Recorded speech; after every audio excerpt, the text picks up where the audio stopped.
Hey there, internets. So today I'm going to do another cookbook recipe. This one is the Culinary Austria. I bought this back in summer of 21 when I was in Austria. And so I'm going to do two different recipes out of this one. So the main dish I'm doing is beef goulash. And so this is a picture of the fancy beef goulash. I'm not quite going this fancy. But this is the recipe. So I need 600 grams, close to a pound and a half of beef shank or shoulder. I have the beef shank. 500 grams or just over a pound of onions, 100 grams of oil, 30 grams of not smoked, but ground paprika, sweet it specifies. I couldn't find anything labeled as sweet. I just made sure I didn't get the smoked. Vinegar, it didn't specify. I thought I had apple cider vinegar when I went shopping, so I didn't buy any. All I have is white and rice, so I know rice vinegar isn't exactly Central European, but we're gonna go with rice vinegar because I just think it'll be better than the white vinegar. 1 tablespoon concentrate tomato puree. So I have this. Also, when looking at some recipes or some videos online of cooking beef goulash, they commented that if you're in the United States, the tomato puree isn't sweetened. But then I looked this up, and this is a product of Italy, and it's also not sweetened. So since this is Italian, I'm gonna just stick with this. They said add sugar to American puree. I'm not adding sugar because, again, this is not American. And then 1 tablespoon goulash spices, garlic, cumin, and marjoram. Marjoram was hard to find by itself. I was about to do a substitute of oregano, which is what the internet said to do, but I found some marjoram. I couldn't find it in a small container. I had to buy a big one. And I couldn't find fresh, so I'm going to use garlic powder, dried marjoram, and dried cumin, and I'll just get out my pestle and mortar and kind of blend them together and grind them together a little bit in the pestle and mortar, because it says to chop them. I don't have fresh ones to chop. Salt and then plain flour. The recipe itself says cut the shank or shoulder of beef into relatively thick slices. I think it means chunks.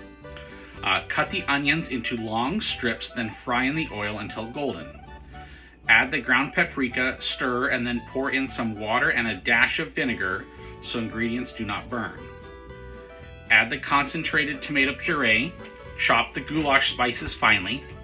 It says chop. I'm going to grind them in the mortar pestle.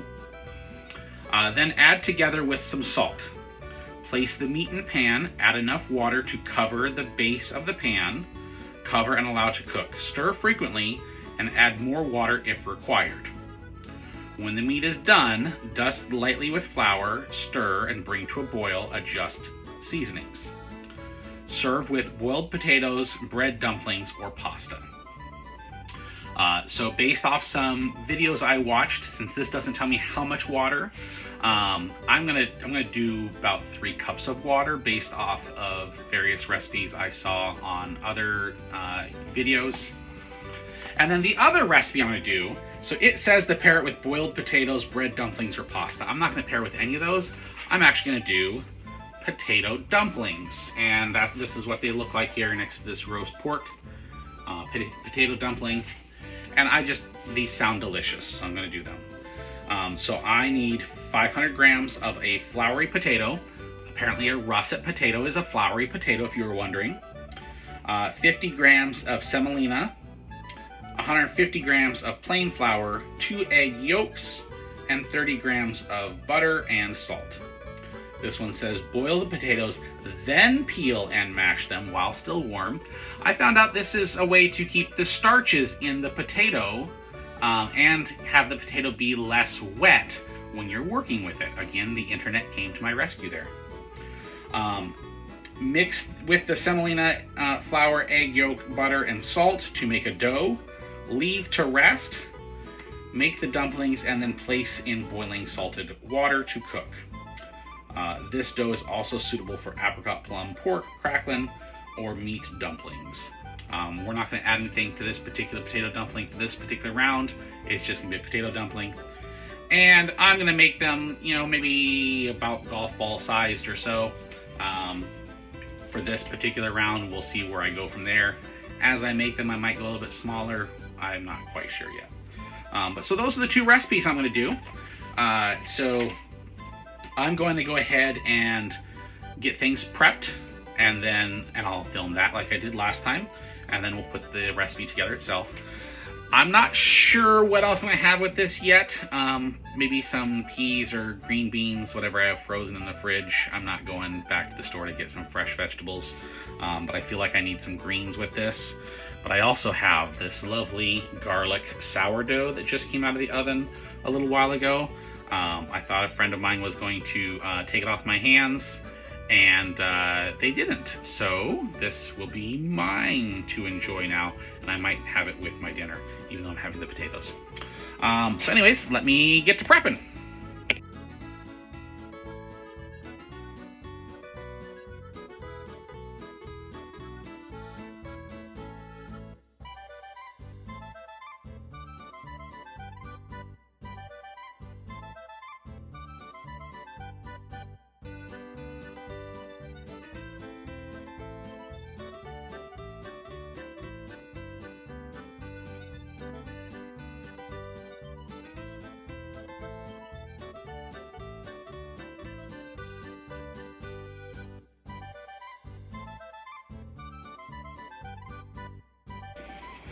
Alright, so my knife really struggled with this. It's a relatively sharp knife. I sharpen it regularly. Maybe I should have sharpened it before cutting the beef shank. But that's the beef shank. Based off what I'm seeing, if I were to do this again, I would do the beef shoulder instead of the shank. Or if I were to do the shank, I would keep the whole thing intact.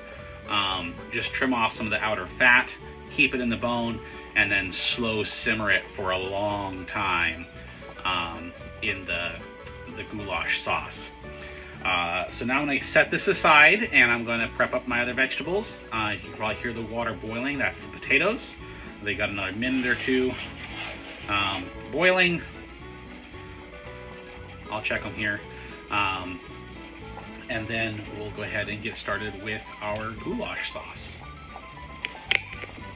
I almost forgot those beef bones that I cut out of the shank. I'm keeping these. I'll throw them in the freezer for now.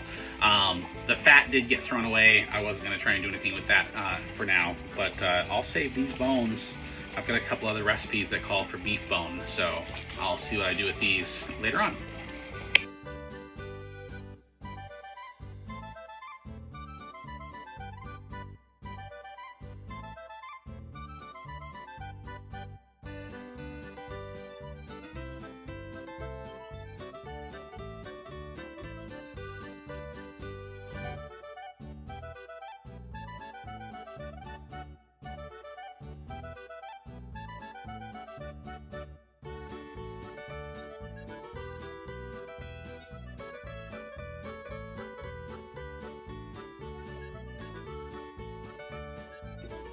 Alright, so all my prep is done. I just turned off the water to the potatoes. I'm going to let them cool down a little bit. I know it says peel them while they're still hot, but I'm not going to burn my fingers off here, folks. So while those cool down, I'm going to keep them in the hot water for a little bit longer just to get them a little bit softer on the outer edge. Then I'll pour them into the colander and let them cool down a little bit in the sink before peeling them. While we're doing that, we'll go ahead and get started on the next steps for the beef goulash. So after I've cut my onions, I'm going to put them into a pot with some oil and get them golden. So let's go ahead and fry up some onions, basically.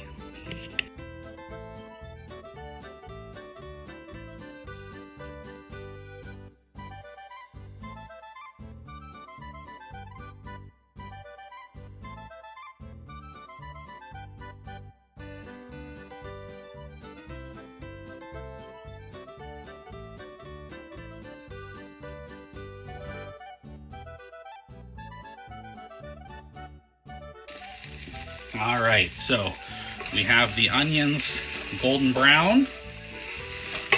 We're going to add our 30 grams of paprika. That's quite a lot of paprika.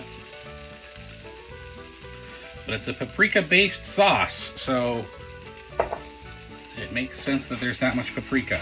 It says to stir it around, absorb any oils that are left there, and then to add a dash of vinegar and some water. So I have a cup of water with a dash of vinegar in it. Now we're just going to stir that up a bit. Okay. Oh, that smells really good. All right.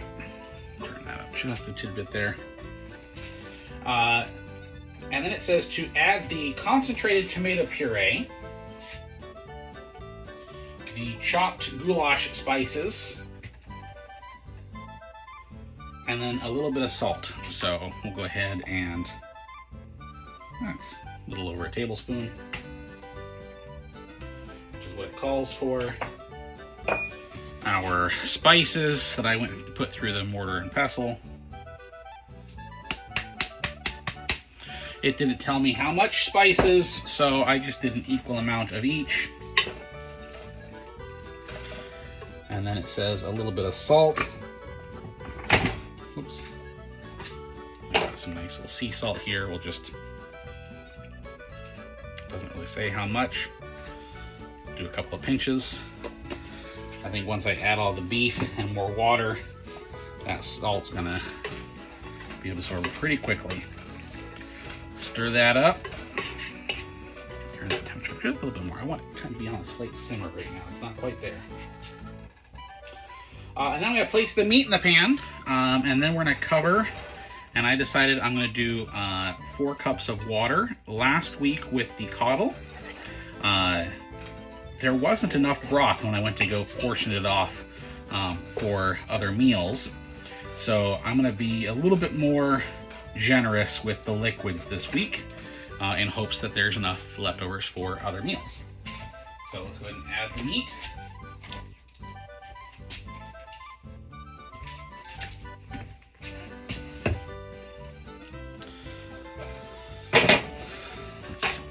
Aside for now.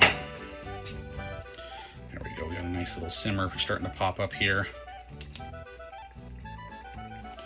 gonna put this meat all over the place, submerge it into those onions and paprika, various size pieces. It has the silver skin still on it too, which I'm not a huge fan of, but I'm hoping since this is going to be a low and slow simmer for a while here, we take care of that skin just fine. I mean, if I cooked the shank as a whole piece, it'd still be there, so we'll see how things go.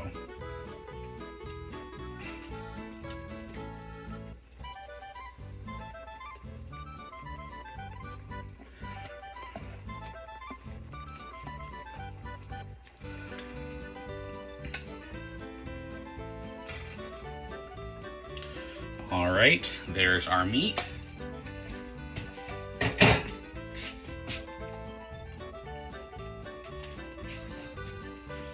And our water. Well, maybe we're not going to go the full 4 cups.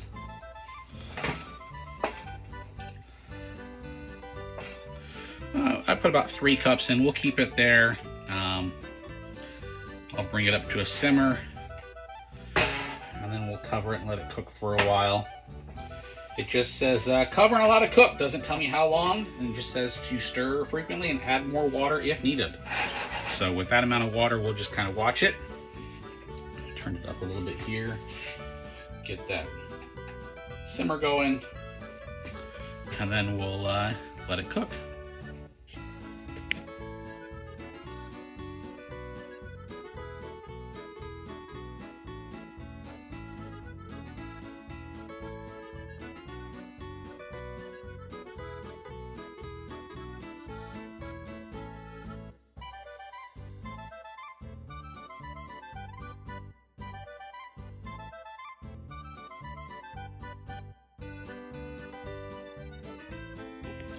Alright, we're already getting long in this video, so I'm going to go ahead and do some time lapse of making the dumplings. Once they're done, we're just going to set those aside until the goulash is done. Then we'll plate it up, and I'll talk to you again then.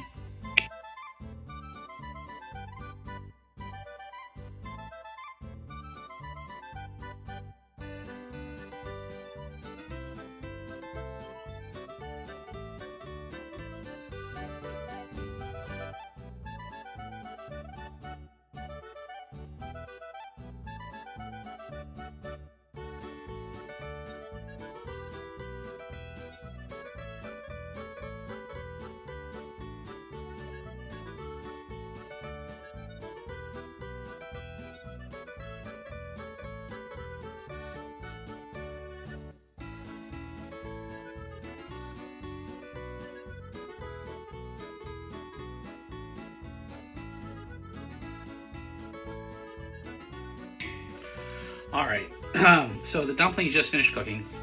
The book didn't say for how long or how to tell the difference when they're done and not done. So I cooked them until they got to 140 internal. Also, the potatoes weren't as cooked as I thought they were. I would have boiled them a little bit longer if I were to do this again. And also, I don't know if you noticed on the time lapse, I ended up pouring it out of the bowl I was trying to mix it in and mixed it by hand like a pasta.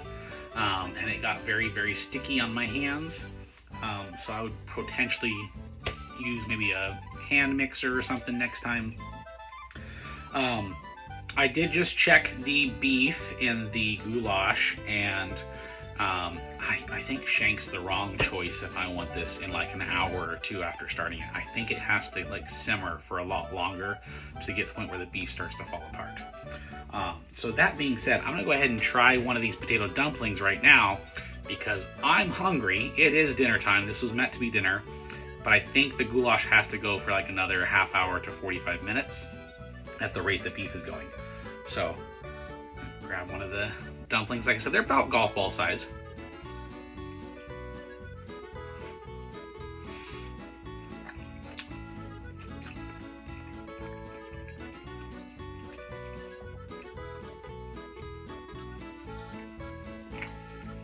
So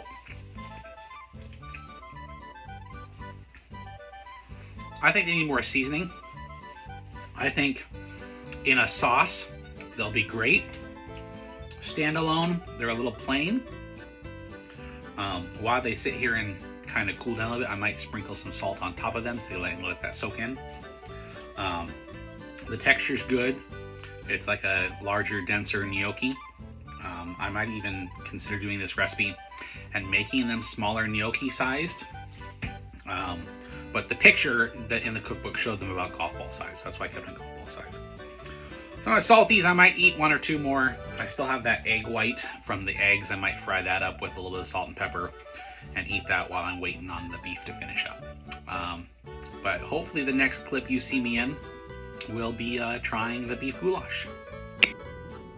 There you go. That is goulash. Let's go ahead and give it a try. All right, I got 3 dumplings on there.